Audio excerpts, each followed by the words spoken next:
Hello everyone, स्वागत है आप लोगों का हमारे यूट्यूब चैनल ग्लांस एकेडमी पर।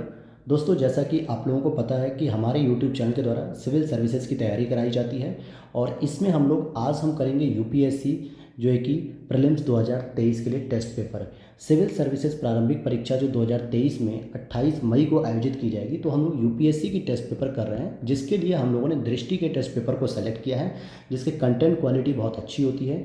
और इससे पहले हमने टेस्ट नंबर 1 को भी कंप्लीट कर लिया है, जो कि भारतीय राज्य व्यवस्था से चैनल पर अपलोड कर दिया गया है। यूपीएससी पीटी 2023 की टेस्ट सीरीज में जाकर देख सकते हैं। साथ ही साथ आपके लिए यूपी पीएससी या यूपी पीसीएस कह दीजिए, जो कि आपका 14 मई को होने वाला है। तो इसके लिए भी हम लोगों ने दृष्टि आईएएस, ध्येय आईएएस और प्रीवियस ईयर पेपर की भी कंप्लीट सीरीज जो है कि अपलोड कर दी गई है। साथ ही साथ घटना चक्र को भी कंप्लीटली अपलोड कर दिया गया है, ताकि आप लोग ईजिली बहुत अच्छे से कंटेंट के साथ आप पढ़ाई कर सकें और आपका सिलेक्शन इस बार जरूर हो जाए। तो यूपी पीसीएस के साथ साथ अब हम लोग यूपीएससी की जो है कि टेस्ट सीरीज को सॉल्व कर रहे हैं, जिसमें पहला टेस्ट हो चुका है आपका और ये दूसरा टेस्ट है आज। और दूसरा टेस्ट जो फोकस किया गया है दोस्तों, ये रहेगा आपका ज्योग्राफी का। किसका रहेगा? ज्योग्राफी का। अच्छा, दृष्टि ने क्या किया है कि पहले जितने भी 3 से 4 टेस्ट होने हैं, चाहे वो भारतीय राज्य व्यवस्था हो, चाहे वो इतिहास हो, चाहे वो ज्योग्राफी हो, तो उसमें जो मुख्य फोकस किया गया वो एनसीईआरटी को लेकर फोकस किया है।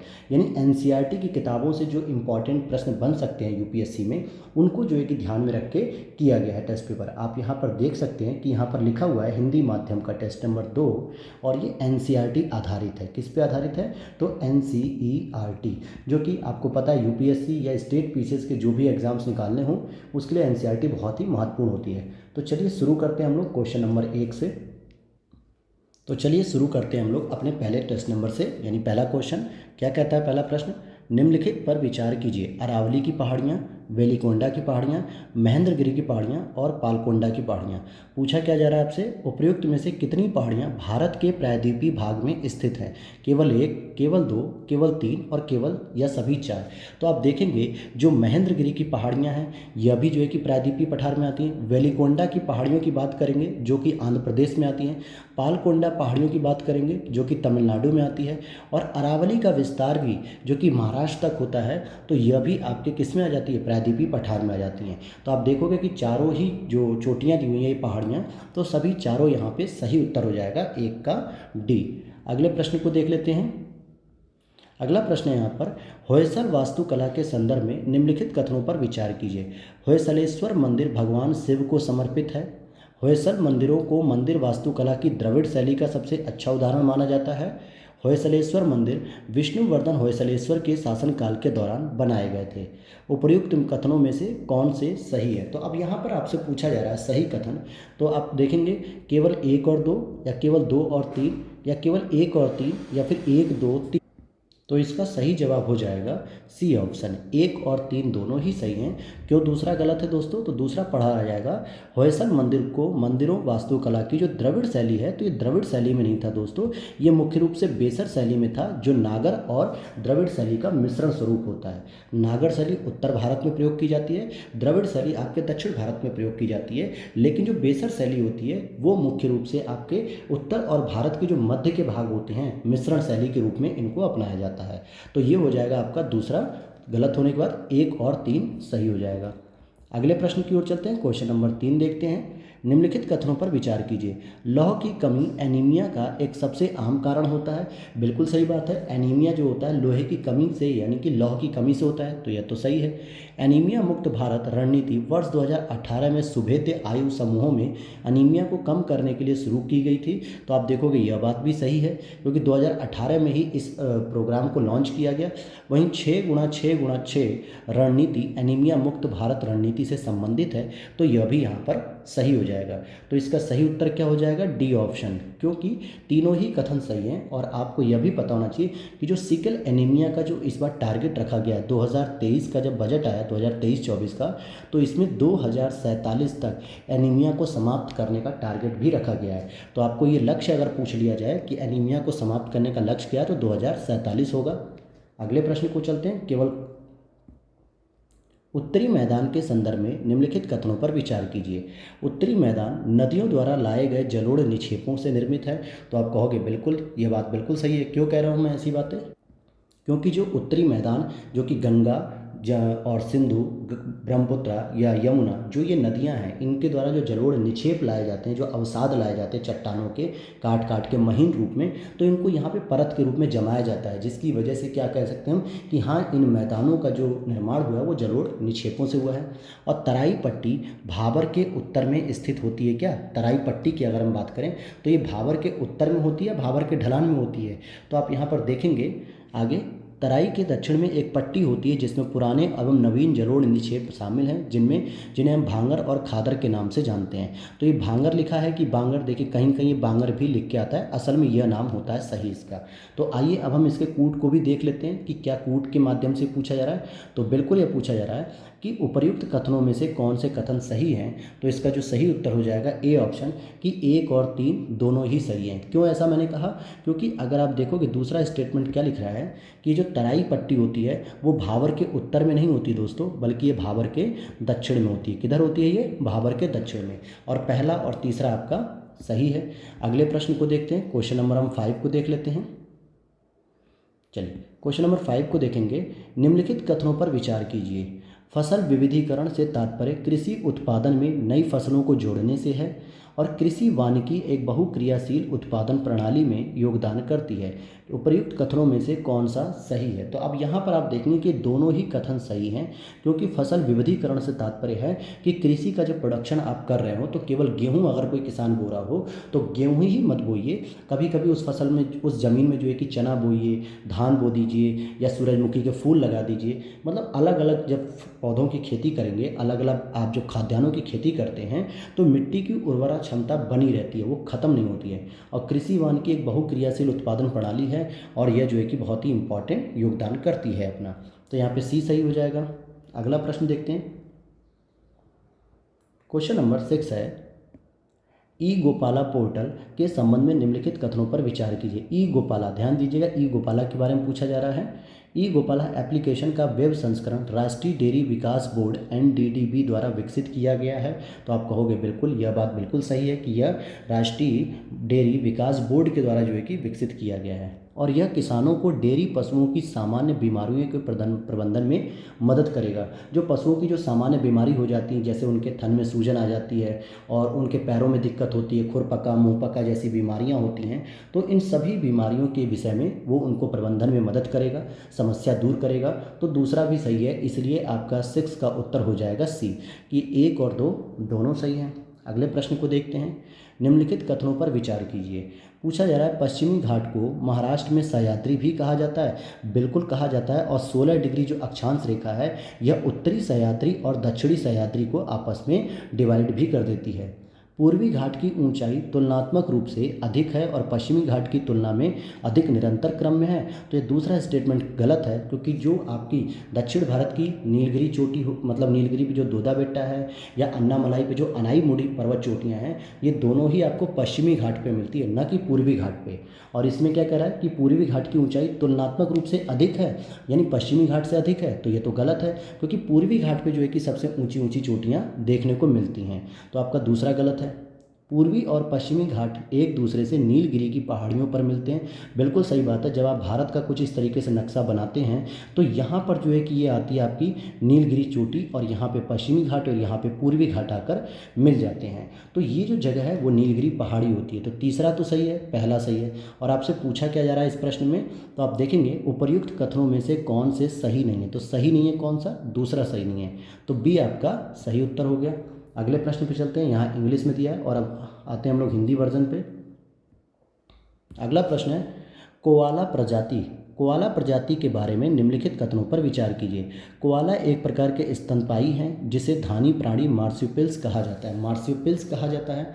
अगला स्टेटमेंट क्या पढ़ते हैं हम लोग कि वयस्क मादा कोआला वयस्क नर कोआला से आकार में बड़ी होती है, यानी कि जो वयस्क मादा कोआला होती है वो नर कोआला से आकार में बड़ी होती है। और क्लैमीडिया संक्रमण कोआला की संख्या में मौजूदा गिरावट का एक योगदान करता है। तो आप देखोगे यहाँ पे पूछा जा रहा है कौन सा एक सही है, तो केवल पहला सही है, दूसरा सही है, क्योंकि क्लैमीडिया जो संक्रमण है, ये एक बीमारी जो है वो कह रहा है कि क्या कोआला की संख्या मौजूदा गिरावट का एक योगदान करता है, यानी इस बीमारी की वजह से क्या इनकी जो है कि संख्या लगातार गिर रही है। तो आप देखोगे कि बिल्कुल जो क्लैमिडिया संक्रमण है, इससे जो बांझ जो कोआला हैं उनकी संख्याएं बढ़ रही हैं कि नए बच्चे पैदा नहीं कर पा रही हैं। तो आप देखेंगे कि पहला सही है और तीसरा सही है, दूसरा गलत है, क्योंकि जो मादा होती हैं उनका साइज छोटा होता है नर की अपेक्षा। तो 8 का क्या हो गया, 1 और 3, यानी कि सी आपका सही उत्तर हो जाएगा। अगले प्रश्न को देख लेते हैं हम लोग। कृत्रिम तंत्रिका नेटवर्क ANN के संदर्भ में निम्नलिखित कथनों पर विचार कीजिए। अब आपके दिमाग में आएगा कि सर आपने कहा ज्योग्राफी की टेस्ट सीरीज़ है और आप इसमें साइंस हिस्ट्री सब कुछ मिला के रख रहे हैं। तो मेरे दोस्तों जो मेरे पास शेड्यूल है वो है ज्योग्राफी के नाम से, और इसमें कुछ क्वेश्चन जो है कि आपके साइंस के, इन्वायरमेंट के, और आपका ये जो है कि हिस्ट्री पॉलिटी, इसको रखा गया है, वो भी करंट अफेयर्स के टॉपिक के रूप में। लेकिन बाकी सारी चीज़ें इसमें ज्योग्राफी और इन्वायरमेंट ही मुख्य रूप से रखी गई है। तो आइए पढ़ते हैं कृत्रिम तंत्रिका नेटवर्क। कृत्रिम तंत्रिका नेटवर्क जैविक तंत्रिका नेटवर्क के कार्यों और संरचना पर आधारित एक कंप्यूटेशनल मॉडल है, यानी कि कंप्यूटर के द्वारा जो है कि इसको विकसित किया जाएगा। तो यह बात बिल्कुल सही है, और यह उसी तरह काम करता है जैसे मानव का मस्तिष्क सूचनाओं को संसाधित करता है। तो यह भी सही है। और पूछा जा रहा है उपर्युक्त कथनों में से कौन सा सही है, तो सी इसका सही आंसर हो जाएगा। 1 और 2 दोनों ही सही हैं यहाँ पर। अगला प्रश्न देखते हैं। अपवाह प्रतिरूप के संबंध में निम्नलिखित कथनों पर विचार कीजिए।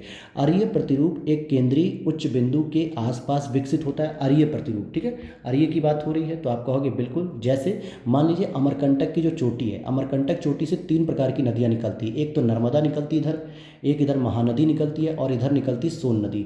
तो ये होती है अरीय प्रकार का जो है कि प्रतिरूप नदियों का, जहाँ एक ऊंची चोटी से जो है कि 3 अलग अलग दिशाओं में जो है कि क्या होती है, नदियाँ प्रवाहित होती हैं। और मुड़ी हुई स्थलाकृति में जाली नुमा प्रतिरूप विकसित होता है। तो यह बात भी सही है कि जहाँ मुड़ी हुई जो है कि स्थलाकृति होती है, वहाँ एक जाली नुमा जो है कि एक स्थलाकृति प्रतिरूप बनता है। तो सी इसका सही आंसर हो जाएगा। 1 और 2 दोनों ही सही हैं। अगला प्रश्न है 11। संप्रभु ग्रीन बॉन्ड के संबंध में निम्नलिखित कथनों पर विचार कीजिए। संप्रभु ग्रीन बॉन्ड केवल कंपनियों द्वारा जारी किए थे। अब यहाँ पर स्टेटमेंट देखिएगा कि क्या ये केवल और केवल कंपनी ही जारी कर सकती हैं, तो ये बात तो गलत है। क्यों गलत है भाई? क्योंकि ये विभिन्न कंपनी, देश के बहुपक्षीय संगठन, विशेष रूप से सकारात्मक जो पर्यावरण और जलवायु के लिए काम करते हों, तो ये सब लोग भी जारी कर सकते हैं। केवल कंपनियां ही जारी करें ये जरूरी नहीं है। दूसरा, यह स्थानीय जारीकर्ता के लिए बेंचमार्क मूल्य निर्धारण, तरलता और एक प्रदर्शन प्रभाव प्रदान करेगा। तो दूसरा तो स्टेटमेंट बिल्कुल सही है। तो 11 का क्या हो जाएगा, बी, क्योंकि दूसरा ही केवल सही है, पहला गलत है। क्योंकि केवल कंपनियां ही नहीं, और भी संस्थाएं, ऑर्गेनाइजेशन होते हैं, जो संगठन होते हैं, पर्यावरणीय जलवायु को प्रभावित करने वाली जो वित्त पोषित संरचना होती है, वो सारे के सारे इसे जो है कि करते हैं। अब आइए क्वेश्चन नंबर हम 12 पर देख लेते हैं। कमेंट बॉक्स में आप लोग बताइएगा कि आप लोगों को ये सीरीज़ कैसी लग रही है, और प्लीज़ अगर अच्छी लग रही हो तो लाइक करिएगा, और चैनल पर अगर पहली बार आए तो प्लीज़ चैनल को सब्सक्राइब कर लीजिएगा। या मैं कहता हूँ अगर आप सब्सक्राइब नहीं कर रहे हैं तो एक बार अपनी चैनल को प्लेलिस्ट में जाकर देखिए, यहाँ पे इतना कंटेंट होगा कि आपका दिल खुश हो जाएगा, और आप इस चैनल को जरूर सब्सक्राइब कर लेंगे। फिर अगला प्रश्न है, society for world wide inter bank financial telecommunication, यानी कि स्विफ्ट जिसे हम कहते हैं, के संदर्भ में निम्नलिखित कथनों पर विचार कीजिए। स्विफ्ट के बारे में बात हो रही है यहाँ पर। तो यह G10 देशों के केंद्रीय बैंकों द्वारा नियंत्रित होता है। तो आप कहोगे ये बात सही है। स्विफ्ट मैसेजिंग प्रणाली का एक महत्वपूर्ण घटक स्विफ्ट कोड है, यह भी सही है। और cross border interbank payment system रूस द्वारा स्विफ्ट के विकल्प के रूप में लॉन्च किया गया था, ये रूस के द्वारा। उपर्युक्त कथनों में से निम्नलिखित में से कौन सा सही नहीं है? तो यहाँ पे यह पूछा जा रहा है कि उपर्युक्त में से कौन सा सही नहीं है। तो आप देखोगे यहाँ पे कि चीन ने स्पेशली इसको जो है कि लॉन्च किया था, चीन ने, न कि रूस ने। किसने लॉन्च किया था? चीन ने, वो भी 2015 में। तो इसलिए तीसरा यहाँ पे सही हो जाएगा कि तीसरा ही कथन गलत है, बाकी पहला और दूसरा सही है। अगले प्रश्न को देखते हैं, क्वेश्चन नंबर 13 पढ़ते हैं। उष्णकटिबंधीय चक्रवातों के संदर्भ में निम्नलिखित कथनों पर विचार कीजिए। उष्णकटिबंधीय चक्रवात तीव्र निम्न दबाव वाले, यानी कि लो प्रेशर वाले क्षेत्र होते हैं, जो 30 डिग्री उत्तर से 30 डिग्री दक्षिण अक्षांशों के बीच के क्षेत्र तक सीमित होते हैं। भारत में बंगाल की खाड़ी और अरब सागर से दूरी में कमी के साथ चक्रवात का बल बढ़ता है। यानी समझिएगा, भारत में बंगाल की खाड़ी और अरब सागर से दूरी में कमी के साथ चक्रवात का बल बढ़ता जाता है। यानी जैसे जैसे ये जो है कि निकट आते जाते तट के, क्या वैसे वैसे इसकी शक्ति बढ़ती चली जाती है। तो दूसरा गलत हो जाएगा, क्योंकि तट के समीप आने पर, कहाँ पे? तट के समीप, यानी कि जैसे जैसे अरब सागर और बंगाल की खाड़ी से दूर हटके तटों के समीप आते हैं, चाहे वो पश्चिम बंगाल हो, उड़ीसा हो, आंध्र प्रदेश हो, इन तटों पर टकराते ही इनके चक्रवात का बल या शक्ति कम होने लगती है। तो दूसरा गलत है, जबकि पहला ये बिल्कुल सही है। तो इसलिए ए ऑप्शन यहाँ पर सही हो जाएगा कि क्या हो जाएगा 13 का ए। अगला 14 प्रश्न है यहाँ पर।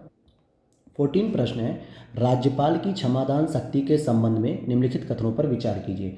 भारतीय संविधान के अनुच्छेद 161 के तहत किसी राज्य का राज्यपाल किसी भी विधि के विरुद्ध अपराध पर दोष सिद्धि व्यक्ति को क्षमादान दे सकता है। तो यहाँ पर पूछा जा रहा है कि क्या 161 के अंतर्गत राज्यपाल क्या कर रहा है, विधि के विरुद्ध अपराध पर दोष सिद्धि व्यक्ति को क्षमा कर सकता है, और राज्यपाल मृत्युदंड को क्षमा नहीं कर सकता है। तो यहाँ पूछा जा रहा है कौन सा कथन सही है। तो आप देखोगे कि बी वाला ही सही है, कि केवल दूसरा कथन सही है जबकि पहला गलत। और पहला वाला गलत क्यों है, क्योंकि आप ध्यान से पढ़िएगा फिर से, भारतीय संविधान के अनुच्छेद 161, तो 161 में तो क्षमादान की बात की गई है के तहत किसी राज्य का राज्यपाल किसी भी विधि का मतलब क्या हो गया, या तो उस राज्य की विधि हो सकती है जिसमें वो राज्यपाल है, या फिर वो केंद्र की विधि हो सकती है, या वो अदर स्टेट यानी कि अन्य राज्य की विधि भी हो सकती है। और ऐसे में राज्यपाल तीनों का प्रयोग नहीं कर सकता, केवल अपने राज्य की विधि का प्रयोग कर सकता है। तो पहला प्रश्न यहीं पर गलत हो गया, पहला ऑप्शन, और बी इसका सही हो गया। तो आप देख रहे हैं कितनी छोटी सी एक बात थी ये, किसी भी विधि, और इस आधार पे यह स्टेटमेंट गलत हो गया। तो आपको बहुत बारीकी से इन सब चीज़ों को समझना रहता है। अगला प्रश्न, निम्नलिखित में से कौन सी निक्षेपण भू आकृतियां हैं? जलोढ़ पंख, डेल्टा, नदी रोधिकाएं, घाटियां, जलगर्तिकाएं। तो इसका सही उत्तर हो जाएगा 1, 2, 3, यानी कि सी ऑप्शन यहाँ पर सही हो जाएगा कि 1, 2, 3 ये निक्षेपण वाली भू आकृतियाँ हैं जो है कि, ठीक है, 1, 2, 3। जबकि जलगर्तिका, घाटियाँ ये सब नदियों के द्वारा बनाई जाती है, न कि हवा के द्वारा जो होती है उसके द्वारा नहीं। अगला प्रश्न है,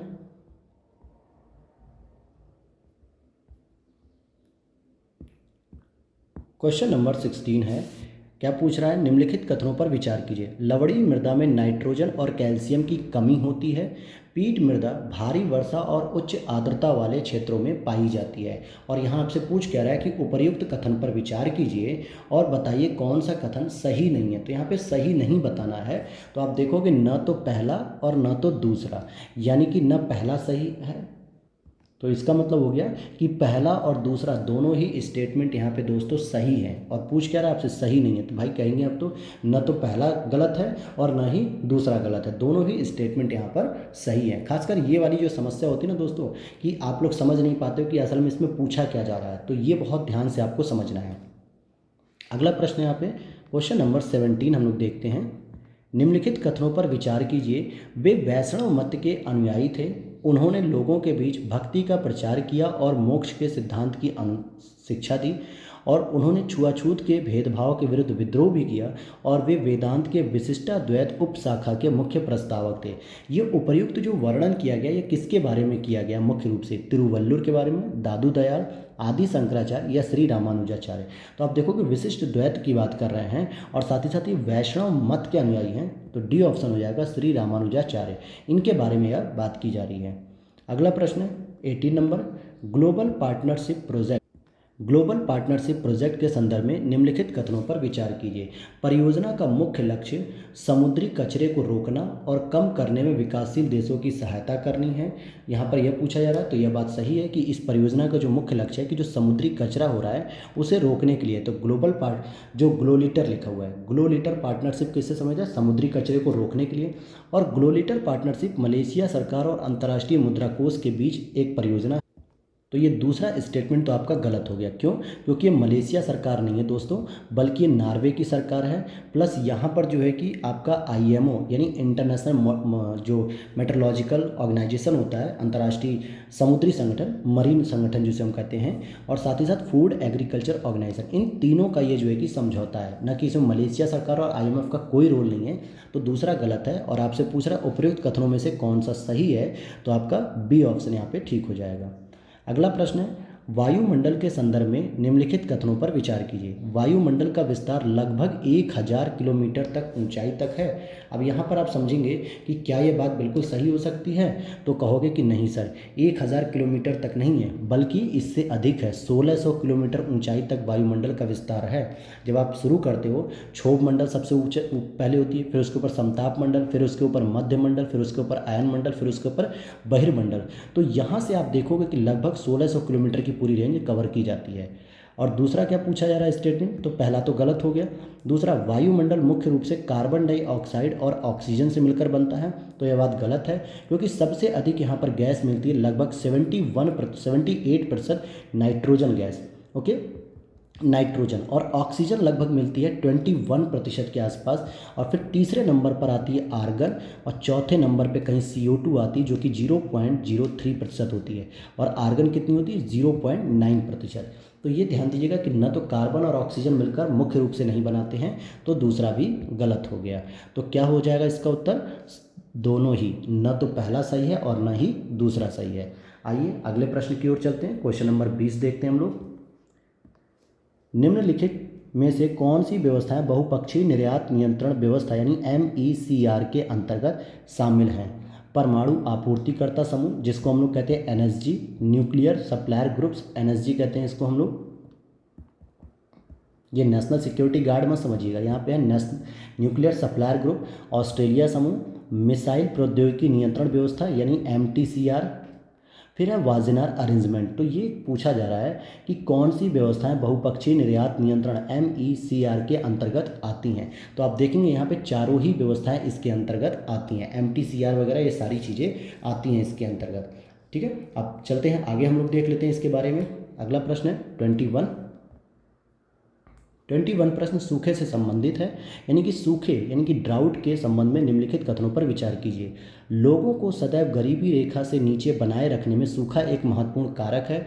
बिल्कुल ये फैक्टर है कि अगर जहाँ लोग जो है कि सूखे क्षेत्र में रह रहे हैं, जहाँ पे पानी की कमी है, वहाँ पे ना तो उद्योग लगा सकता कोई, ना कृषि हो सकती, ना सिंचाई हो रही है, तो वहाँ के लोग गरीबी रेखा से समांतर नीचे ही जीवन यापन करेंगे। वर्ष 2000 से सूखे की संख्या और अवधि में 29% की वृद्धि हुई है। यह बात भी सही है, जैसे जैसे ग्लोबल वार्मिंग बढ़ेगी वैसे वैसे हमारी पृथ्वी पर सूखे का प्रभाव बढ़ता जाएगा और काफ़ी प्रॉब्लम्स आएंगी। अगला है सूखा प्रवण जिले भारत की कृषि योग्य भूमि के 42% क्षेत्र का प्रतिनिधित्व करते हैं, तो यह भी क्षेत्र सही है, यह भी स्टेटमेंट। उपर्युक्त कथनों में से कौन सा सही है, तो डी ऑप्शन हो जाएगा, 1, 2, 3, यह तीनों ही सही है। अगला प्रश्न क्या पूछा जा रहा है, निम्नलिखित में से किन ग्रहों के चारों ओर वलय होते हैं? बृहस्पति, शनि, अरुण, वरुण। तो आप देखेंगे यहाँ पे इसका जो उत्तर है वो हो जाएगा 1, 2, 3, 4, क्योंकि इन सभी ग्रहों के चारों ओर जो है कि हमें वलय देखने को मिलते हैं, लेकिन मुख्य रूप से जो वलय होता है वो शनि के चारों ओर देखने को मिलता है।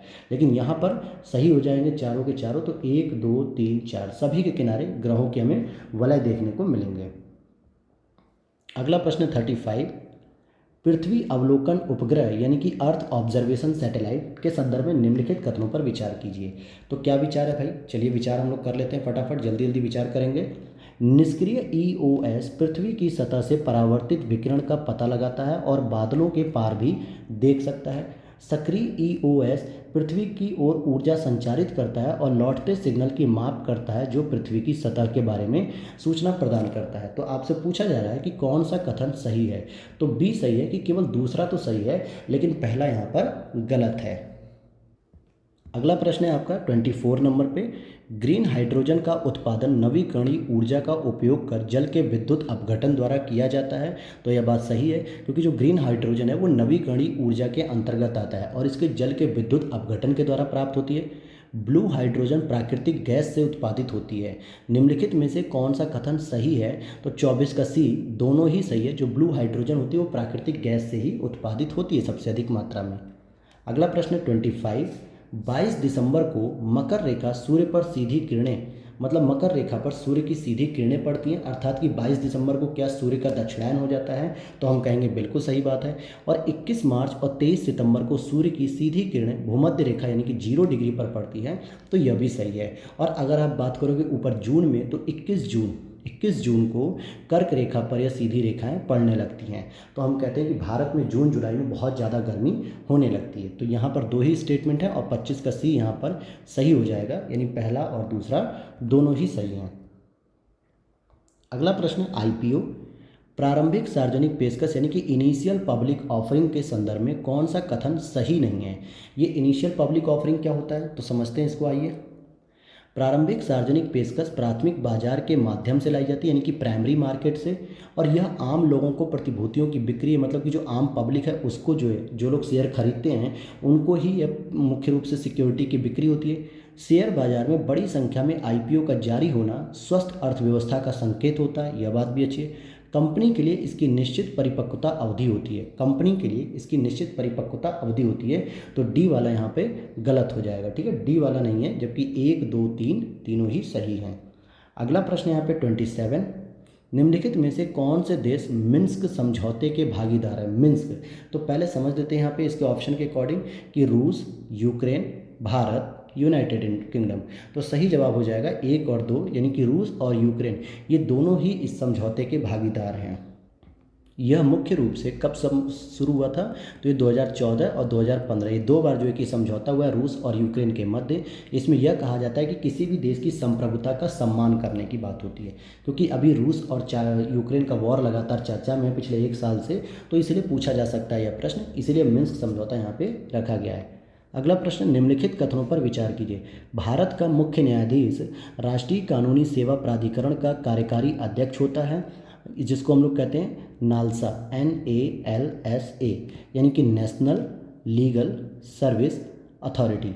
ओके, अगला पूछा जा रहा है, उच्च न्यायालय के सेवानिवृत्त न्यायाधीश को राज्य विधिक सेवा प्राधिकरण के कार्यकारी अध्यक्ष के रूप में नामित किया जा सकता है? हाई कोर्ट के, और यहाँ पे पूछ रहा है सुप्रीम कोर्ट का पहला स्टेटमेंट कि राष्ट्रीय कानूनी सेवा प्राधिकरण का कार्यकारी अध्यक्ष होता है। तो आइए समझते हैं हम लोग इसके उत्तर को।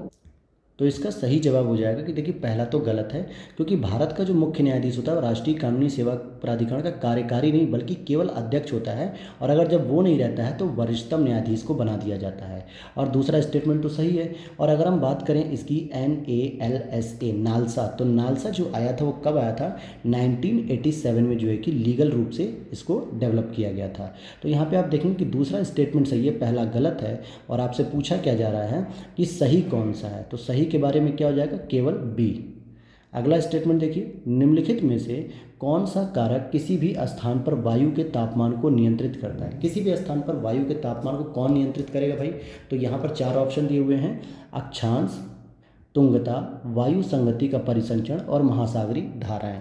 तो इसका सही उत्तर हो जाएगा डी, कि चारों ही फैक्टर जो कि किसी भी स्थान पे वायु के तापमान को नियंत्रित करेंगे। अगर महासागरी धाराएं प्रवाहित हो रही हैं तो वहाँ पे वायु का तापमान सामान्यतः ठंडा होगा, वो गर्म नहीं होगा। अगला प्रश्न, क्वेश्चन नंबर 30 है, निम्नलिखित में से कौन सा या कौन से कथन सही हैं? महासागरीय परपटी चट्टानें महाद्वीपीय परपटी चट्टानों से पुरानी हैं, यानी कि जो महासागर की जो परपटी चट्टानें हैं वो क्या महाद्वीप से ज़्यादा पुरानी हैं, यह आपको बताना है। और दूसरे में कह रहा है मध्य महासागरीय कटक के साथ ज्वालामुखी उद्गार सामान्य है। तो देखिए पहला गलत है, क्योंकि महासागर की नहीं बल्कि महाद्वीप की चट्टान सबसे अधिक पुरानी मानी जाती है। और यहाँ क्या कह रहा है? महासागरीय चट्टानें महाद्वीपीय पर्वतीय चट्टानों से पुरानी है, तो ये गलत है, क्योंकि महाद्वीप की ज़्यादा पुरानी मानी जाती है, महासागर की नहीं। और दूसरा, मध्य महासागरीय कटक के साथ ज्वालामुखी उद्गार सामान्य रूप से होते हैं, तो बिल्कुल सही बात है, क्योंकि जो समुद्र के अंदर जो पर्वत खड़े हो जाते हैं इस तरीके के ज्वालामुखी क्रिया से, तो इसी को हम कटक कहते हैं। तो पूछा जा रहा है निम्नलिखित कूट का प्रयोग करके सही उत्तर चयन करिए, तो बी हो जाएगा कि केवल 2 सही है। और अगले प्रश्न को देखते हैं 31, निम्नलिखित कथनों पर विचार कीजिए। मेदराम यात्रा भारत का सबसे बड़ा मेला है। मेदराम यात्रा महोत्सव हर 2 वर्ष में तेलंगाना के मेदराम गांव में आयोजित किया जाता है। तो ये मेदराम नाम का कोई गांव है वहां पर। तो कौन सा कथन सही है? तो केवल बी सही है, केवल बी सही है। क्यों ऐसा कहा जा रहा है? ऐसा इसलिए क्योंकि पहला इसलिए गलत है क्योंकि दोस्तों ये जो मेदराम यात्रा भारत है, ये जो कि तेलंगाना में होता है, इसमें कुंभ से भी कम जनसंख्या गई थी, इसलिए ऐसा माना था कि कुंभ जो है मेला होता है हमारे यूपी में, इलाहाबाद में या उज्जैन में, तो इसमें जो है कि सबसे अधिक भीड़ देखने को मिलती है। तो ये सबसे बड़ा मेला कौन सा हो गया? कुंभ का मेला। तो इसीलिए कौन सा पूछा जा रहा सही? तो बी ऑप्शन सही होगा। अगला, प्रायद्वीपीय नदियों के संदर्भ में निम्नलिखित कथनों पर विचार कीजिए। कृष्णा सबसे बड़ी प्रायद्वीपीय नदी है क्या? कृष्णा के बारे में बात हो रही है, ये ध्यान दीजिएगा। तो कृष्णा सबसे बड़ी प्रायद्वीपीय नदी नहीं है, बल्कि गोदावरी है। कौन सी नदी है? गोदावरी। तो पहला तो गलत हो गया। अब आप एलिमिनेट भी कर सकते हो, अगर आपको केवल एक पता हो तो एक एक एक, जहाँ जहाँ एक दिख रहा है उस आंसर को तो काट दो। तो ऐसे ही दिख गया, सी आंसर हो गया 2 और 3। लेकिन पढ़ लेते हैं हम लोग कि नर्मदा का उद्गम अमरकंटक की पहाड़ियों से होता है, बिल्कुल सही बात है। और हेमवती और कावेरी की सहायक नदियां, यह भी बात सही है। तो 2 और 3 सही है। आइए अगले प्रश्न को चलते हैं 30। अगला प्रश्न है यहाँ पे आपका 33, क्या कह रहा है? मालविनस द्वीप क्या पूछा जा रहा है आपसे? मालविनस द्वीप। मालविनस द्वीप दोस्तों कहाँ पर स्थित है ये आपको बताना है। तो इसका सही उत्तर हो जाएगा दक्षिण अमेरिका के दक्षिण पूर्वी तट पर स्थित है, यानी दक्षिण अमेरिका के भी दक्षिण पूर्वी तट पर मालविनस द्वीप स्थित है। अगला प्रश्न है, लोकपाल के संदर्भ में निम्नलिखित कथनों पर विचार कीजिए। लोकपाल एक बहुसदस्यीय निकाय है और सदस्यों की नियुक्ति राष्ट्रपति द्वारा एक चयन समिति की सिफारिश पर की जाती है। तो इसका सही उत्तर हो जाएगा सी। 1 और 2 दोनों ही सही हैं। दोस्तों लोकपाल तथा लोकपाल जो अधिनियम आया था हमारे देश में वो आया था 2013 में, ठीक है। और लोकपाल बहुसदस्यीय निकाय क्यों है? क्योंकि इसमें एक अध्यक्ष होते हैं, अध्यक्ष महोदय, और इनको मिलाकर जो है कि अधिकतम जो है कि 8 सदस्य हो सकते हैं। तो इसीलिए यह बहुसदस्यीय निकाय होती है। और अगर हम इनके कार्यकाल की बात करें तो ये 5 वर्ष या फिर 70 वर्ष, जो भी इनकी उम्र पहले हो जाती है, अगर 70 वर्ष या इनका कार्यकाल 5 वर्ष पूरा हो जाता है तो तब इसके बाद ये रिटायर हो जाते हैं। अगले प्रश्न को देखते हैं 35। निम्नलिखित कथनों पर विचार कीजिए।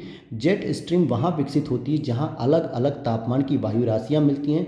बिल्कुल सही बात है। अगर मान लीजिए ऊपर से जो है कि अगर कोई ध्रुव की तरफ से अगर कोई टेम्परेचर वाली वायु राशि आ रही है जो कि ठंडी है, और अगर हम बात करें नीचे से अगर कोई वायु राशि जा रही है जो गर्म, तो यहाँ पर इनके मिलान पर ही जेट स्ट्रीम की उत्पत्ति हो जाएगी। और अगला स्टेटमेंट है, शीत उपोष्ण कटिबंधीय पश्चिमी जेट स्ट्रीम पूरे पश्चिम और मध्य एशिया में पश्चिम से पूर्व की ओर बहती है। तो ये बात बिल्कुल सही है कि पश्चिम से पूर्व की ओर, यानी कि जेट स्ट्रीम कुछ इस तरीके से बहती है, कुछ इस तरीके से बहती है। और ये 2 होती हैं आपके उत्तरी गोलार्ध में और 2 होती हैं आपके दक्षिणी गोलार्ध में। तो इस तरीके से 4 जेट स्ट्रीम पूरी होती हैं। तो सी ऑप्शन यहाँ पर सही हो गया। 1 और 2 दोनों सही हैं। अगला प्रश्न है, पूर्वव्यापी कर के संबंध में निम्नलिखित कथनों पर विचार कीजिए। यह कर अतीत में किए गए लेन देन पर आरोपित किया जाता है। पूर्वव्यापी कराधान का उद्देश्य कराधान नीतियों में किसी भी विचलन को ठीक करना है जो अतीत में किसी कंपनी को कमी का फायदा उठाने का अवसर प्रदान करता है। तो यहाँ पे दोनों ही स्टेटमेंट सही हैं। 1 और 2 दोनों सही हैं। अगला प्रश्न पूछा जा रहा है, भारत के निम्नलिखित में से किन स्थानों पर खारे पानी का मगरमच्छ पाया जाता है? खारे पानी का मगरमच्छ की बात हो रही है, यानी कहीं ना कहीं वो समुद्र से संबंधित होगा। तो आप देखेंगे सुंदरबन, भितरकनिका राष्ट्रीय उद्यान और साथ ही साथ अंडमान निकोबार द्वीप समूह। तो भितरकनिका राष्ट्रीय उद्यान, सुंदरबन और अंडमान निकोबार द्वीप समूह। तो आइए हम इसके कूट को देखते हैं कि किसके किसके बारे में बात हो रही है। तो यहाँ पर आप देखेंगे कि तीनों ही सही है, यानी कि डी ऑप्शन सही हो जाएगा। जहाँ 1, 2, 3 यानी सुंदरबन हो गया, भितरकनिका हो गया और साथ ही साथ कौन सा हो गया? अंडमान निकोबार। तो इन सभी जगहों पर ये मिलते हैं। अगला प्रश्न है आपका 38।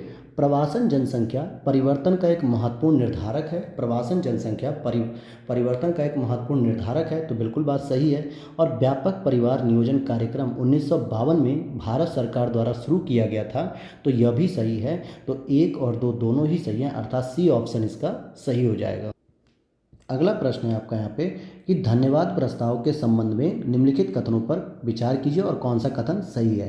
राष्ट्रपति के संबोधन के तुरंत बाद इसकी चर्चा की जाती है। तो ये स्टेटमेंट गलत हो जाएगा कि तुरंत बाद नहीं की जाती है, बल्कि कुछ दिनों के बाद की जाती है इस पर चर्चा और मतदान। उस समय तक कुछ और भी काम किए जाते हैं। केवल ये नहीं कि राष्ट्रपति जी ने संबोधन दे दिया सदन को तो हम चलें उस पर केवल चर्चा करना शुरू कर देते, तुरंत नहीं होता है। और धन्यवाद प्रस्ताव संशोधन योग्य होता है कि नहीं, यह भी बात समझनी चाहिए कि धन्यवाद प्रस्ताव संशोधन योग्य होता है। तो बिल्कुल इसमें आप संशोधन कर सकते हैं, लेकिन संशोधन के नोटिस राष्ट्रपति के अभिभाषण के बाद ही दिए जा सकते हैं। यानी जब उन्होंने एक बार अभिभाषण दे दिया उसके बाद ही आप अगर कहीं उसे बुलेटिन में छापना चाह रहे हो तो आप संशोधित कर सकते हो, उससे पहले नहीं। तो दूसरा स्टेटमेंट सही है, पहला नहीं।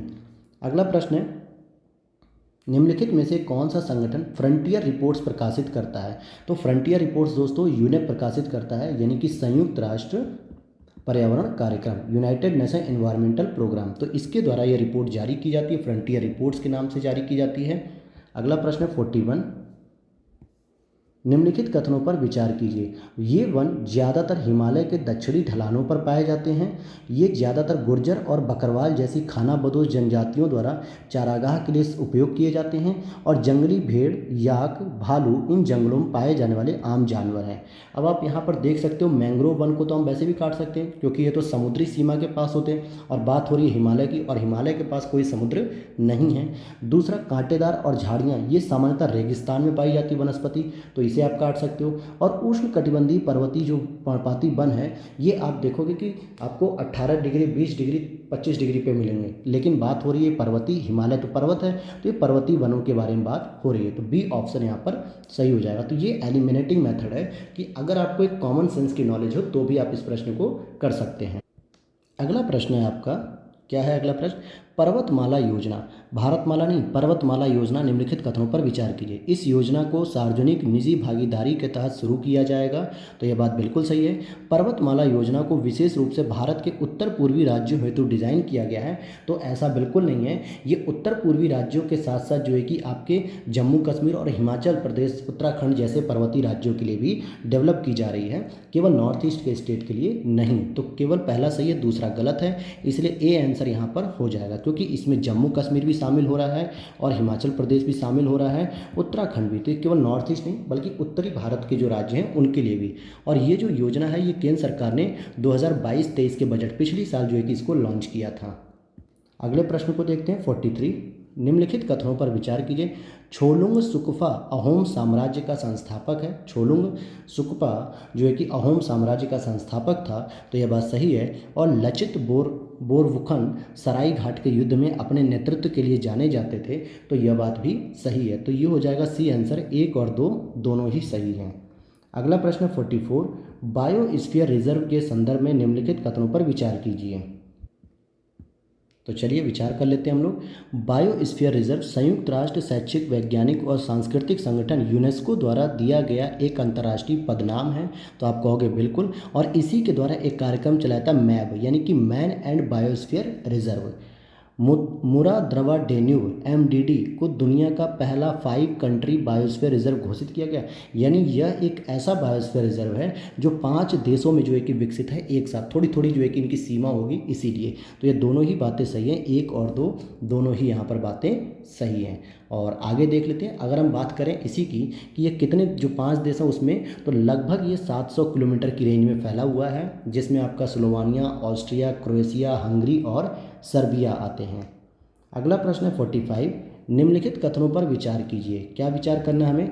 गंडक नेपाल हिमालय में धौलागिरी और माउंट एवरेस्ट के बीच से निकलती है। गंडक नदी की बात हो रही है कि जो नेपाल हिमालय में धौलागिरी है और माउंट एवरेस्ट इन दोनों के बीच से निकलती है, तो आप कहोगे बिल्कुल सही है ये बात। शारदा सरयू नदी का उद्गम नेपाल हिमालय में मिलाम हिमनद से होता है, तो यह भी बात सही है। या इसको शारदा नदी कह दो, या ये जब भारत में आ जाती है तो इसको हम सरयू नदी भी कहने लगते हैं। कोसी एक पूर्ववर्ती नदी है जिसका उद्गम गढ़वाल पहाड़ियों से होता है, तो तीसरा स्टेटमेंट गलत है, क्योंकि यह जो है कि पूर्ववर्ती नहीं है बल्कि माउंट एवरेस्ट के निर्माण होने के बाद जो है कि इसकी जो है कि उत्पत्ति होती है, और यह मुख्य रूप से तिब्बत से जो है कि होकर गुजरती है, न कि ये उत्तराखंड। ठीक है, तो इसलिए तीसरा गलत है। और आपसे पूछ रहा कौन सा कथन सही है, तो ए ऑप्शन हो जाएगा, 1 और 2 दोनों ही सही हैं। अगला प्रश्न है आपका, सोलोमन द्वीप स्थित है। सोलोमन द्वीप दोस्तों कहाँ स्थित है? तो ये हो जाएगा ऑस्ट्रेलिया के उत्तर पूर्व में स्थित है। अगला प्रश्न है आपका 47।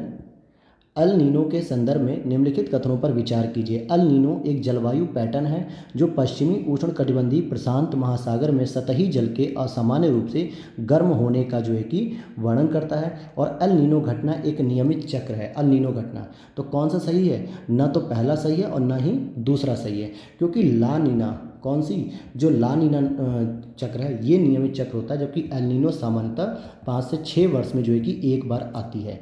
ठीक है, तो ये सारी की सारी समस्याएं पैदा करती है और इससे पूरा पूरा मानसून का चक्र ही बदल जाता है। अगला प्रश्न है 48 नंबर पे। 48 क्या कहता है? वाताग्र के संदर्भ में निम्नलिखित कथनों पर विचार कीजिए। जब 2 समान प्रकार की वायु राशियाँ मिलती हैं तो उनके मध्य सीमा क्षेत्र को वाताग्र कहते हैं। तो पहली ही बात समझ लीजिएगा आप लोग कि यह स्टेटमेंट तो गलत हो गया, क्योंकि 2 समान प्रकार की नहीं बल्कि अलग अलग प्रकार की, एक ठंडी वायु राशि और एक गर्म वायु राशि, जब ये दोनों आपस में मिलती हैं तब जो है कि वाताग्र बनता है, तो पहला गलत। जब गर्म वायु शीतल वायु राशियों की ओर बढ़ती है तो उसके संपर्क क्षेत्र को शीत वाताग्र कहा जाता है? नहीं, उष्ण वाताग्र कहा जाता है। क्या कहा जाता है उसे? उष्ण वाताग्र कहा जाता है, क्योंकि गर्म वायु जो है कि जिस क्षेत्र में जा रही है तो उसी के नाम पे वाताग्र बनेगा। अगर शीतल वायु, ठंडी वायु अगर गर्म वायु के क्षेत्र में जाती तो हम कहते हैं शीत वाताग्र बन रहा है, तो दूसरा भी गलत। तो 48 का हो जाएगा डी, न तो 1 सही है और न ही 2 सही है। अगला प्रश्न है यहाँ पे 49। आइए 49 को देखते हैं। मिश्रित वित्त के संबंध में निम्नलिखित कथनों पर विचार कीजिए। मिश्रित वित्त के बारे में बात हो रही है, तो यह उन परियोजनाओं की ओर वाणिज्यिक पूंजी को आकर्षित करता है जो सतत विकास में योगदान करते हैं। यह बात सही है। मिश्रित वित्त में प्रारंभिक निवेश अक्सर सरकार की ओर से होता है, तो यह भी सही है। इसलिए सी ऑप्शन यहाँ पर सही हो जाएगा कि 49 के 1 और 2 दोनों ही सही हैं। अगला प्रश्न हम क्या देखते हैं, क्वेश्चन नंबर 50 को देख लेते हैं, लैटेराइट मृदा के बारे में। लैटेराइट मृदा के संदर्भ में निम्नलिखित कथनों पर विचार कीजिए। लैटेराइट मृदा निम्न तापमान और निम्न वर्षा वाले क्षेत्रों में विकसित होती है क्या, तो ये हमें देखना है। और दूसरा क्या कह रहा है आपसे, लैटेराइट मृदा अपरदन होने की संभावना रहती है। यह मृदा कॉफ़ी और चाय की खेती के लिए महत्वपूर्ण मानी जाती है, तो इसका हो जाएगा 50 का बी। 2 और 3 तो सही है, लेकिन पहला गलत है, क्योंकि ये निम्न तापमान नहीं बल्कि उच्च तापमान और उच्च वर्षा वाले स्थानों पर पाई जाती है, जहाँ पे आर्द्र और शुष्क दोनों ही मौसम मिले आपको। अगला प्रश्न आपका 51, तो आइए 51 को देख लेते हैं हम लोग। निम्नलिखित कथनों पर विचार कीजिए। ये परतदार बादल होते हैं जो कि आकाश के बहुत बड़े भाग पर फैले रहते हैं।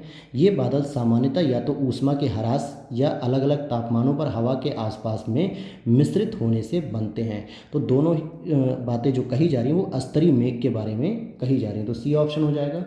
अगला प्रश्न 52, रिवर्स रेपो सामान्यीकरण में केंद्रीय बैंक रिवर्स रेपो दरें बढ़ाता है। जो रिवर्स रेपो की बात कर रहा है, तो सामान्यीकरण यानी कि जनरल नियम के अकॉर्डिंग अगर हम देखें तो क्या ये केंद्रीय बैंक रिवर्स रेपो दर बढ़ाती हैं, तो ये बात सही है। और रिवर्स रेपो सामान्यीकरण का उद्देश्य मुद्रास्फीति पर अंकुश लगाना है, तो यह भी सही है। तो ये हो जाएगा सी ऑप्शन, 1 और 2 दोनों सही।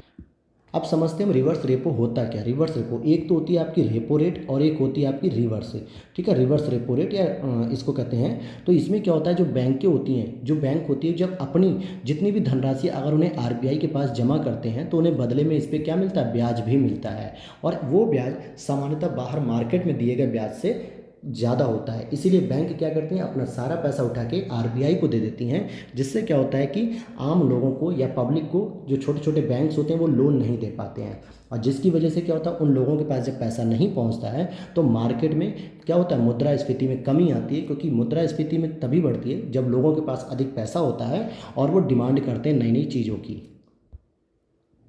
अगला प्रश्न है 53, निम्नलिखित कथनों पर विचार कीजिए। बाघ संरक्षण का चौथा एशिया मंत्री स्तरीय सम्मेलन मलेशिया सरकार और ग्लोबल टाइगर फोरम GTF द्वारा आयोजित किया गया था। जो चौथा मंत्री स्तर जो कि 2022 में हुआ था, कब हुआ था ये, 2022 में। तो आप कहोगे कि हाँ ये बात तो सही है। और 29 को अंतर्राष्ट्रीय बाघ दिवस के रूप में मनाया जाता है, यह भी सही है। वैश्विक बाघ आबादी का 70% से अधिक भारत में है, तो यह भी सही है। और अभी हाल ही में एक नया आंकड़ा आया है जिसके तहत 3167 बाघ हो गए, जो कि आप लोग अभी याद कर रहे होंगे 2967 2967।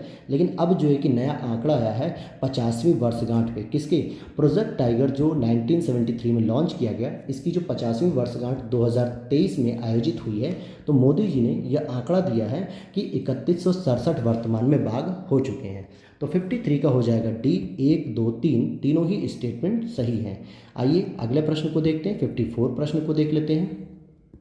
निम्नलिखित में से कौन सा मानव विकास को नापने का एक उपागम नहीं है। तो मानव विकास को नापने का एक उपागम नहीं है, कौन सा, क्षमता उपागम, जनसांख्यिकी उपागम और साथ ही साथ कल्याण उपागम और न्यूनतम आवश्यकता उपागम। तो बी हो जाएगा कि जनसांख्यिकी उपागम मानव विकास को नापने का कोई भी एक उपागम नहीं है। अगला प्रश्न पूछा जा रहा है, यह एक पौधा है जो समुद्र तल से 2000 मीटर की ऊंचाई पर अच्छी तरह से बढ़ता है। इसे 12 घंटे के फोटो पीरियोडिक यानी कि सूर्य प्रकाश की आवश्यकता होती है, लगभग 12 घंटे तक। यह कई अलग अलग प्रकार की मृदा में उगता है, लेकिन 6 से 8 pH के मध्य कैल्शियम ह्यूमस युक्त और अच्छी तरह से शुष्क मृदा में यह सबसे अच्छा पनपता है। इसके लिए प्रतिवर्ष 1000 से 1500 मिलीमीटर की पर्याप्त वर्षा की भी आवश्यकता होती है। तो यह जो है कि कौन सा होता है पौधा, तो यह बात कर रहा है केसर के बारे में। किसके बारे में बात कर रहा है, केसर के बारे में। अब अगला प्रश्न है 56, निम्नलिखित कथनों पर विचार कीजिए। शिपिंग एंड नेविगेशन के लिए अंतर्देशीय जलमार्गों के विकास और विनियमन के लिए भारतीय अंतर्देशीय जलमार्ग प्राधिकरण का गठन किया गया है क्या, तो ये बातें आपको बतानी है। तो ये बिल्कुल सही हो जाएगा। और दूसरा कह रहा है सभी जलमार्ग केंद्र सरकार के दायरे में आते हैं, तो सभी जलमार्ग नहीं आते हैं। कुछ जलमार्ग जो छोटे छोटे जलमार्ग होते हैं वो मुख्य रूप से राज्य सरकारों के दायरे में आते हैं। और जो राष्ट्रीय जलमार्ग होते हैं ये मुख्य रूप से जो नेशनल वाटरवेज होते हैं यही केवल केंद्र सरकार के अधीन आते हैं, न कि स्टेट वाले। तो दूसरा गलत हो गया। तो यहाँ पे 56 का क्या हो गया, ए आंसर हो जाएगा कि केवल एक सही है। अगला प्रश्न है यहाँ पे 57 की बात करेंगे। भोजन संग्रह के संदर्भ में निम्नलिखित कथनों पर विचार कीजिए। यह कार्य कठोर जलवायु दशाओं में किया जाता है और भोजन संग्रह केवल उच्च अक्षांशीय क्षेत्रों जैसे कि उत्तरी कनाडा, उत्तरी यूरेशिया और दक्षिणी चिली में किया जाता है। तो आप यहाँ पर उत्तर देखेंगे कि ए तो सही है, हालांकि दूसरा गलत है। तो ये कठोर जलवायु दशा में तो होता है, लेकिन यह केवल अगर आप कहें कि उत्तरी कनाडा, उत्तरी यूरेशिया और दक्षिणी चिली में किया जाता है तो ऐसा बिल्कुल भी नहीं है, क्योंकि ये केवल उत्तरी क्षेत्र में नहीं बल्कि निम्न अक्षांशों में भी, जैसे अमेजन बेसिन, ऑस्ट्रेलिया, अफ्रीका, दक्षिण पूर्व एशिया, यहाँ पर भी यह जो है कि भोजन संग्रह का काम किया जाता है। अगला प्रश्न 58 में पूछा जा रहा है G20 के बारे में कि निम्नलिखित में से कौन सा देश G20 का हिस्सा नहीं है। अर्जेंटीना, मैक्सिको, सऊदी अरब, दक्षिण अफ्रीका और भारत। तो आप देखेंगे कि डी ऑप्शन जो है कि हो जाएगा कि निम्नलिखित देश जो है कि G20 के हिस्सा है। 1, 2, 3, 4, 5 सभी। और इस बार 2023 की जो अध्यक्षता है वो नई दिल्ली में होगी। कहाँ पे होगी, नई दिल्ली में। और कौन कर रहा है इसकी अध्यक्षता इस बार, इंडिया कर रहा है, जो कि 18वीं बैठक है। अब आप लोग को कमेंट बॉक्स में बताने हैं कि यूपी के जिन 4 जिलों में G20 की बैठक होगी, मीटिंग्स होगी, उन 4 जिलों के नाम आप लोग कमेंट बॉक्स में बताइए। अगला प्रश्न, चतुर्थक क्रियाकलापों के संदर्भ में निम्नलिखित कथनों पर विचार कीजिए। पूछा जा रहा है चतुर्थक क्रियाकलापों में सूचना का संग्रह, उत्पादन और प्रसार शामिल है। तो यह बात बिल्कुल सही है, क्योंकि जो 3 क्षेत्र होते हैं, प्राइमरी सेक्टर में कृषि हो जाती है, द्वितीयक सेक्टर में इंडस्ट्री हो गई और तीसरे सेक्टर में सेवा हो गई। और अब एक चौथा सेक्टर डेवलप किया जा रहा है जिसको हम टेक्नोलॉजी के नाम से जानते हैं। इस क्रियाकलापों को प्रायः गोल्ड कॉलर व्यवसाय कहा जाता है। गोल्ड कॉलर व्यवसाय तो नहीं, इनको गोल्ड कॉलर व्यवसाय नहीं कहा जाता है। इनको जो है कि बल्कि क्या कहा जाता है, तो आप देखेंगे कि जो गोल्ड कॉलर दोस्तों जॉब होती है, ये होता है सामान्यतः पंचम जो क्षेत्र होते हैं या पंचम क्रियाकलाप के जो क्षेत्र होते हैं उनको कहा जाता है, न कि चतुर्थ वाले को। तो ए वाला इसमें केवल सही हो जाएगा, केवल एक। अगला प्रश्न है 60 नंबर क्वेश्चन, निम्नलिखित कथनों पर विचार कीजिए। भारत की उच्च भूमि पूर्व में चौड़ी है और पश्चिम में संकीर्ण है। तो यह बात सही है कि गलत है? तो यह बात आप देखेंगे कि गलत है, क्योंकि जो भारत के मध्य उच्च भूमि पूर्व में चौड़ी नहीं है बल्कि पतली है और पश्चिमी घाट की तरफ ये चौड़ी है। दक्षिण का पठार पश्चिम में ऊंचा है और धीरे धीरे पूर्व की ओर ढालता है। यानी ये बात बिल्कुल सही है कि जो दक्षिण का पठार है इस साइड में तो जो है कि ऊंचा है, लेकिन यहाँ पे आते आते क्या होता है, ये ढाल पे आ जाता है, मतलब कम ऊंचा होता है पूर्व की ओर। तो दूसरा सही है, पहला गलत है। और पूछा जा रहा है निम्नलिखित में से कौन सा कथन सही है, तो केवल 2 सही है। अगला प्रश्न है यहाँ पे, बैंगनी क्रांति शब्द जो कभी कभी समाचारों में पाया जाता है, केसर की खेती, लेवेंडर की खेती, ब्लूबेरी की खेती या अंजीर की खेती के लिए फेमस है। तो आप इसका सही उत्तर देंगे बी, लेवेंडर की खेती के लिए ये बैंगनी क्रांति के नाम से जाना जाता है। और समानतः इस मिशन का उद्देश्य है कि जम्मू और कश्मीर में लेवेंडर रोपण को बढ़ावा दिया जाए। अगला प्रश्न है 62, जूट दुनिया में दूसरा सबसे प्रचुर मात्रा में पाया जाने वाला प्राकृतिक रेशा है। बांग्लादेश जूट का दुनिया का सबसे बड़ा उत्पादक देश है। तो इसका जो उत्तर हो जाएगा आपका केवल पहला तो हो जाएगा, लेकिन क्या अब बांग्लादेश जो है कि सबसे बड़ा जो है कि उत्पादक देश रह गया है, ये आपको देखना है। तो अब भारत हो गया है, बांग्लादेश का ऑप्शन खत्म हो गया है दोस्तों। अब भारत जो है कि सबसे बड़ा जूट उत्पादक देश बन चुका है। अगला प्रश्न है 63, निम्नलिखित कथनों पर विचार कीजिए। महान हिमालय के वलय की प्रकृति असममित है, यानी अनसिमेट्रिकल है, यह पूछा जा रहा है। तो आप कहोगे बिल्कुल सही बात है। निम्न हिमालय की श्रृंखलाओं का निर्माण मुख्यतः अत्यधिक संपीड़ित और परिवर्तित शिलाओं से हुआ है। तो यह भी सही है। फोल्डेड माउंटेन का जो निर्माण होता है वो सामान्यतः संपीड़ित बल से होता है और शिवालिक श्रृंखलाएं संपीड़ित अवसादों से निर्मित हैं। तो नहीं, ये जो है कि संपीड़ित जो है कि अवसादों से निर्मित नहीं है, ठीक है। ये बल्कि हिमालय की सबसे बाहरी श्रृंखला होती है, कि सबसे लास्ट वाली श्रृंखला। और यह भी नदियों द्वारा जो है कि ये जो है कि हिमालय की श्रृंखलाओं से नदियों द्वारा लाए गए असंपीड़ित अवसाद, कैसे अवसाद, असंपीड़ित अवसाद, इनसे निर्मित है।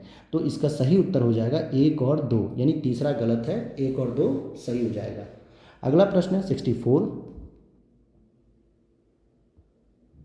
64 में क्या कह रहा है, ऑपरेशन गंगा संघर्षरत लीबिया में फंसे भारतीय नागरिकों को वापस लाने हेतु एक निकासी मिशन था।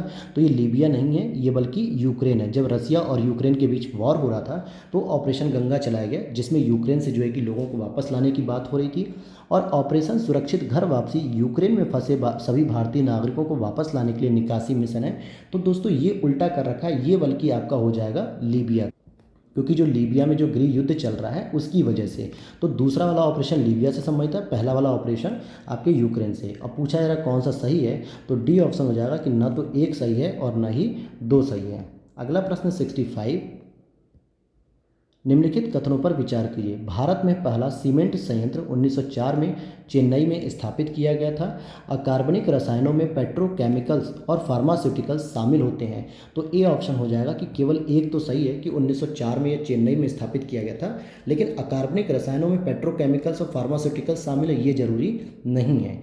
क्यों नहीं जरूरी है? कि केवल और केवल इसमें पेट्रोकेमिकल्स तो शामिल होंगे, फार्मास्यूटिकल्स इसमें शामिल नहीं होते हैं। अगला प्रश्न है सिटी स्प्रिंग प्रक्रिया। सिटी स्प्रिंग प्रक्रिया और टूल बॉक्स ऑफ सॉल्यूशन हाल ही में समाचारों में देखा गया है। तो यह किससे संबंधित है? तो ये वर्ल्ड इकोनॉमिक फोरम द्वारा जो है कि जारी किए गए थे ये स्टेटमेंट, तो इनसे संबंधित है ये। अगला प्रश्न है आपका 67। तो आइए हम लोग हिंदी पर चलते हैं और ये रही हमारी प्यारी हिंदी का क्वेश्चन 67। क्या कहता है 67? कार्बनिक प्रकाश उत्सर्जक डायोड के बारे में आपसे पूछा जा रहा है, निम्नलिखित कथनों पर विचार कीजिए। एक कार्बनिक प्रकाश उत्सर्जक डायोड में होल इंजेक्शन लेयर में प्रकाश उत्पन्न होता है, या ओएलईडी डिस्प्ले जिसको हम ओमलाइड कहते हैं, ठीक है, एलमोइड जो है कि होती है, और इसके बारे में बात हो रहा है कि ये प्रत्येक पिक्सल स्वयं प्रकाश बनाता है क्या? तो आप देखोगे दूसरा तो सही है, लेकिन पहला स्टेटमेंट गलत है। अगला प्रश्न है आपका 68। बॉक्साइट निक्षेप एल्यूमिनियम सिलिकेट की प्रचुर मात्रा वाली विभिन्न प्रकार की चट्टानों के अपघटन से बनते हैं। यहाँ पर यह पूछा जा रहा है। और अगला स्टेटमेंट क्या है, पहले दूसरे स्टेटमेंट को भी पढ़ते हैं। मैंगनीज का उपयोग ब्लीचिंग पाउडर, कीटनाशकों और पेंट के निर्माण में किया जाता है। अभ्रक एक खनिज होता है जो प्लेटों और पत्तियों की एक श्रृंखला से बना होता है। तो 1, 2, 3 तीनों ही सही है यहाँ पर, कि जो अभ्रक है वो भी एक खनिज है जो प्लेटों और पत्तियों की एक श्रृंखला से बना होता है। अगला प्रश्न 69। निम्नलिखित राज्यों पर विचार कीजिए। तमिलनाडु, अरुणाचल प्रदेश, जम्मू कश्मीर और पुदुचेरी। तो 69 का हो जाएगा यहाँ पर किस राज्य में भूरे या लिग्नाइट कोयले मिलते हैं? तो आप देखेंगे तमिलनाडु में, अरुणाचल प्रदेश में और पुदुचेरी में। जम्मू कश्मीर में 1, 3, 4 हो जाएगा, सी ऑप्शन यहाँ पर हो जाएगा। अरुणाचल प्रदेश को छोड़ दिया जाए तो बाकी इन तीनों में जो है कि आपको भूरे या लिग्नाइट कोयले मिलते हैं। हालांकि जम्मू कश्मीर में एंथ्रेसाइट कोयला भी मिलता है कुछ मात्रा में, एंथ्रेसाइट कोयला, जो कि कोयला का सबसे उत्तम कोटि मानी जाती है इसकी। अगला प्रश्न 70। भूचुंबकीय तूफान के संदर्भ में निम्नलिखित कथनों पर विचार कीजिए। भूचुंबकीय तूफान के बनने के लिए उत्तर की ओर निर्देशित सौर पवन चुंबकीय क्षेत्र का होना अनिवार्य है। उच्च गति वाला या उच्च गति वाली सौर पवन धारा और सौर पवन विक्षोभ के लिए अनुकूल नहीं है। तो कौन सा कथन सही है? डी हो जाएगा, न तो पहला सही है और ना ही दूसरा सही है। क्योंकि जो भूचुंबकीय तूफान है वो पृथ्वी के चुंबकीय क्षेत्र का एक बड़ा विक्षोभ है, जो तब होता है जब सौर हवा से पृथ्वी के आसपास के अंतरिक्ष वातावरण में ऊर्जा का कुशल आदान प्रदान करते हैं। अगला प्रश्न है यहाँ पर 71। मिलेट के बारे में। मिलेट के संदर्भ में निम्नलिखित कथनों पर विचार कीजिए। बाजरा रेतीली और काली मिट्टी में अच्छी तरह से उगता है। वर्ष 2023 को अंतर्राष्ट्रीय मिलेट वर्ष के रूप में मनाया जाएगा। या मिलेट में कार्बन फुटप्रिंट को कम करने और बहुत कम जल के साथ उष्ण जलवायु में जीवित रहने तथा वृद्धि करने की क्षमता होती है। निम्नलिखित में से कौन सा कथन सही है? तो तीनों ही सही है, क्योंकि मिलेट को क्या कहा जाता है दोस्तों? इन्हीं को मोटे अनाज कहा जाता है। क्या कहा जाता है? मोटे अनाज। और वर्तमान सरकार ने 2023-24 के बजट में इन्हें श्री अन्न का पदवी दी है, मतलब श्री अन्न, क्या बोला जाता है इनको? श्री अन्न बोला जाता है, ठीक है। तो ये नई योजना के नाम दे दिए गए हैं। और आगे देख लेते हैं हम लोग क्वेश्चन नंबर 72। निम्नलिखित राज्यों पर विचार कीजिए। पंजाब, राजस्थान, उड़ीसा, तमिलनाडु। उपर्युक्त में से किस राज्य में भूजल प्रयोग की दर अत्यधिक है? मतलब सबसे अधिक भूजल का प्रयोग कहाँ किया जाता है? तो 1, 2, 4 उड़ीसा छोड़ दिया जाए तो डी ऑप्शन हो जाएगा 1, 2, 4। अगला प्रश्न है आपका, एक्रोमेगाली के बारे में निम्नलिखित में से कौन सा कथन सही है। एक्रोमेगाली, एक्रोमेगाली क्या होता है? यह एक हार्मोनल विकार है। यह कैंसर युक्त ट्यूमर के कारण होता है। हाथ और पैरों में वृद्धि इसके सामान्य लक्षण होते हैं। तो आपका 1 और 3 तो सही है, लेकिन एक कैंसर युक्त ट्यूमर के कारण होता है, तो ये बात यहाँ पर सही नहीं है। ठीक है, तो आगे चल लेते हैं हम लोग। क्वेश्चन नंबर 74 देखते हैं, क्या कह रहा है 74। निम्नलिखित कथनों पर विचार कीजिए। खनिज आधारित उद्योग प्राथमिक उद्योग होते हैं, बिल्कुल सही बात है। कुटीर या लघु उद्योग एक प्रकार का लघु उद्योग होता है, यह भी सही है। सहकारी क्षेत्र के उद्योग स्वागत होते हैं, सहकारी क्षेत्र के उद्योग स्वगत होते हैं, स्वगत, और उत्पादकों के द्वारा संचालित होते हैं, तो यह भी सही है। तो तीनों ही स्टेटमेंट सही है, तो डी हो जाएगा 1 2 3 इसका सही उत्तर। अगले प्रश्न को देखते हैं 75 पर। आइए पल्ली बस्तियों के बारे में हम समझते हैं।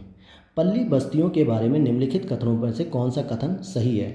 ये बस्तियां सामाजिक और मानव जाति कारकों द्वारा अभिप्रेरित होती हैं। ये पल्ली बस्तियों के बारे में पूछ रहा है, तो यह बात सही है। और पल्ली बस्तियां अधिकांशतः गंगा के मैदान और निम्न मैदान में पाई जाती हैं। तो 75 का सी हो जाएगा, 1 और 2 दोनों सही हैं। अगला प्रश्न है, मटेरियल्स, मेटा या मेटा कह दीजिए, मेटा मटेरियल्स के बारे में यहाँ पे बात हो रही है के संदर्भ में निम्नलिखित कथनों पर विचार कीजिए। ये मानव निर्मित सामग्री है। इन सामग्रियों में उनके सकारात्मक अपवर्तक सूचकांक के कारण प्रकाशिकी में अनुप्रयोगों की एक विस्तृत श्रृंखला होती है। तो 76 का ए हो जाएगा, केवल एक सही है, दूसरा यहाँ पर सही नहीं है, क्योंकि ये असामान्य विद्युत चुम्बकीय गुण होते हैं इनके पास, न कि। अगला देख लेते हैं क्वेश्चन नंबर 77। निम्नलिखित कथनों पर विचार कीजिए। परमाणु संलयन ऊर्जा यूरेनियम और थोरियम जैसे प्राकृतिक रूप में पाए जाने वाले रेडियोधर्मी तत्वों की परमाणुओं के नाभिक में संग्रहित ऊर्जा से प्राप्त होती है, या केरल की मोनाजाइट रेत में थोरियम बड़ी मात्रा में पाया जाता है। केरल की मोनाजाइट रेत में जो है कि थोरियम बड़ी मात्रा में पाया जाता है, तो बिल्कुल बात सही है, दोनों ही स्टेटमेंट सही है, क्योंकि केरल में ही जो थोरियम रेत होती है उसमें थोरियम सबसे अधिक मात्रा में पाया जाता है, और इसीलिए केरल जो है कि सबसे बड़ा भंडार रखता है अपने पास थोरियम का। अगला प्रश्न है, भारत में जनसंख्या घनत्व निश्चित भौतिक संरचनात्मक प्रारूप का अनुसरण करता है। उपरोक्त प्रारूप को देखते हुए निम्नलिखित में से कौन सा भौगोलिक क्षेत्र घनी आबादी वाला होता है। तो इसका सही उत्तर होगा मैदान, डेल्टा और तटीय मैदान। तो 1 2 3, जहाँ पे देखो पानी का जो है कि विकास होगा, पानी जो है कि ईजिली मिल जाएगा, और जहाँ पे समतल भूमि होगी वहीं पर जो है कि सबसे अधिक घनी आबादी होगी। प्रायद्वीपीय क्षेत्रों में सामान्यतः घनी आबादी देखने को नहीं मिलती है। तो 78 का हो गया आपका बी आंसर। अगले प्रश्न पे हम चलते हैं 79 नंबर प्रश्न पे। क्या कहा जा रहा है, भारत स्थित न्यूट्रिनो वेधशाला आईएनओ के संदर्भ में निम्नलिखित में से कौन से कथन पर विचार कीजिए। यह परियोजना भारत सरकार के परमाणु ऊर्जा विभाग तथा विज्ञान और प्रौद्योगिकी विभाग डीएसटी द्वारा संयुक्त रूप से वित्त पोषित है, तो यह बात सही है। और आईएनओ केवल वायुमंडलीय न्यूट्रिनो का अध्ययन करेगा, यह बात फोकस कीजिएगा, केवल वायुमंडलीय न्यूट्रिनो का अध्ययन करेगा, तो यह भी सही है। तो दोनों सही हो गए, 1 और 2, तो सी ऑप्शन करेक्ट हो गया। अगला प्रश्न है, भारत में पहली सफल मशीनीकृत कपड़ा मिल 1864 में मद्रास में स्थापित हुई थी। अहमदाबाद को भारत का मैनचेस्टर भी कहा जाता है। तो आप यहाँ पर देखेंगे क्या सही होगा, इसका ए सही पूछा जा रहा है, कौन सा सही नहीं है। अच्छा, तो ए हो जाएगा कि केवल पहला स्टेटमेंट ही गलत है। क्यों?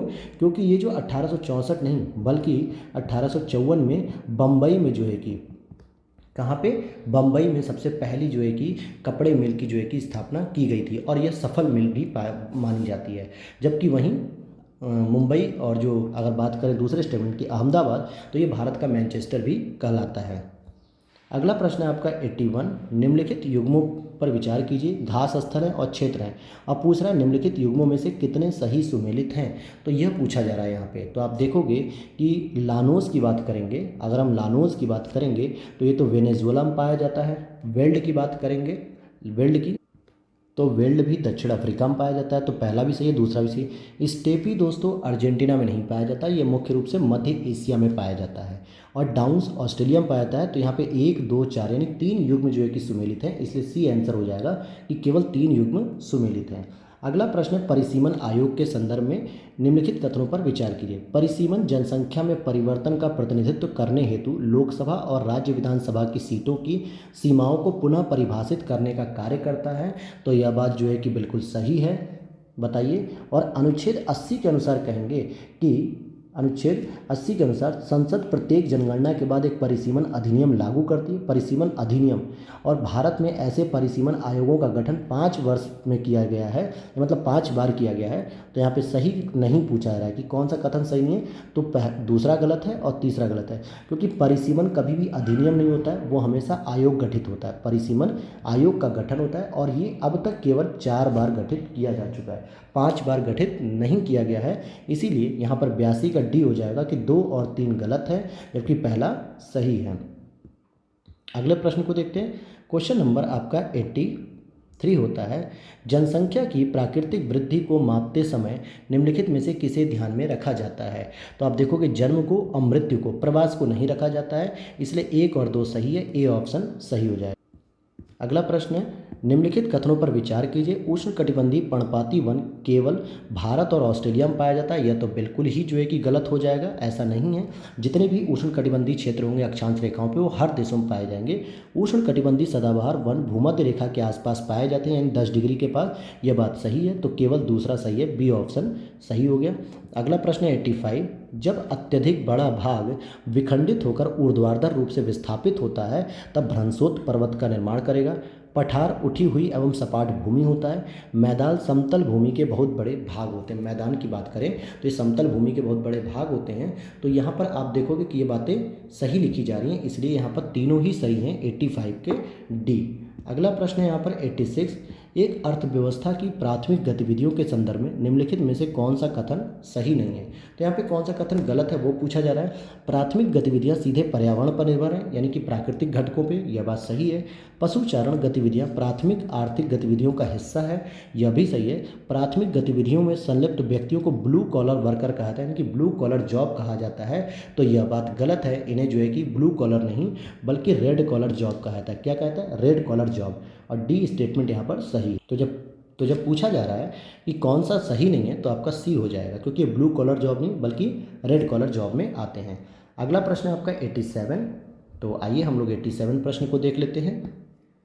निम्नलिखित कथनों पर विचार कीजिए। जिस स्थान पर गर्म एवं शीत जलधाराएं मिलती हैं वह स्थान विश्व में सर्वोत्तम मत्स्य क्षेत्र होता है मछली पालन के लिए, तो यह बात बिल्कुल सही है। गर्म महासागरीय धाराएं भूमध्य रेखा के निकट उत्पन्न होती हैं और ध्रुवों की ओर प्रवाहित होती हैं, यह भी सही है। तो दोनों ही स्टेटमेंट सही हैं, 87 का सी।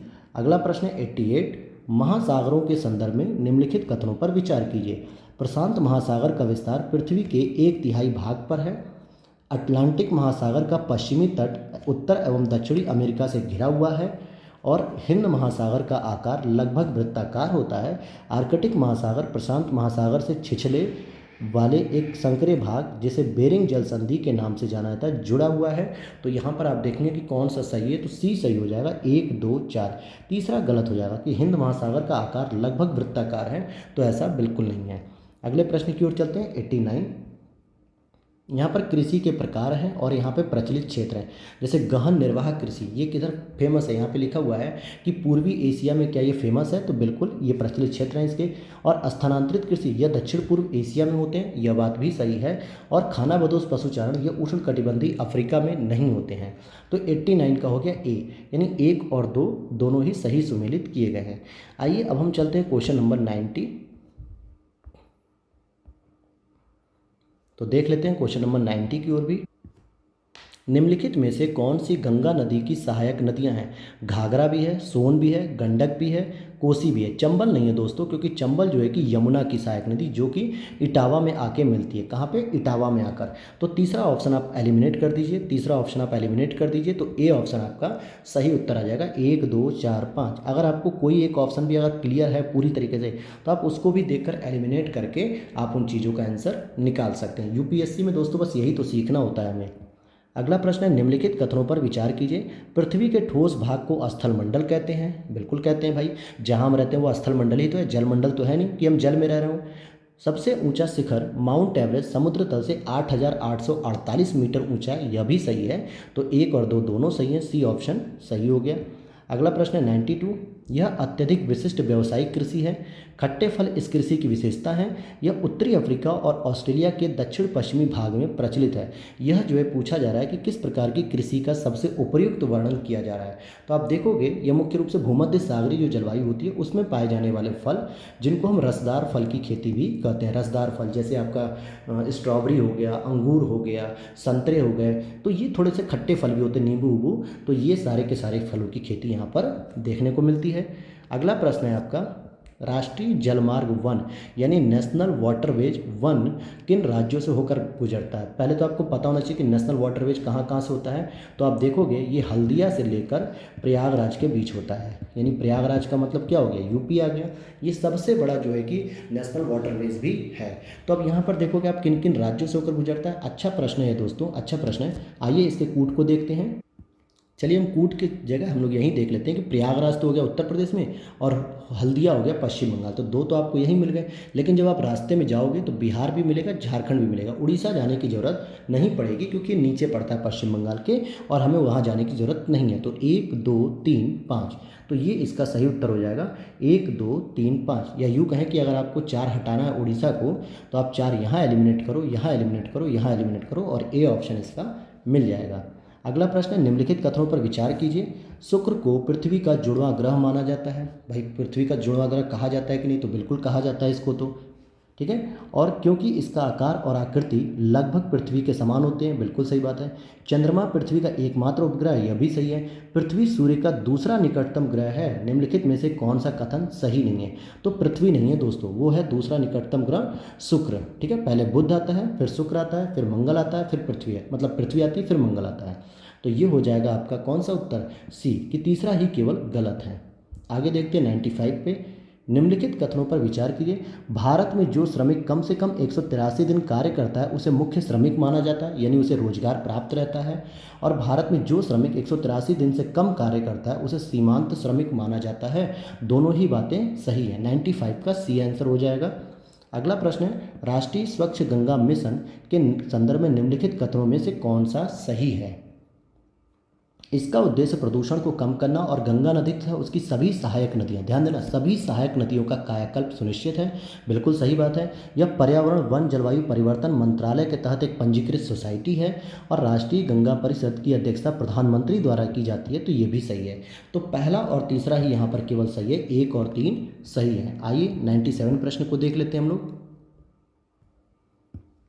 पृथ्वी के परिक्रमण द्वारा इसके अक्ष के चारों ओर बनने वाले तल को कक्षीय तल के रूप में जाना जाता है क्या।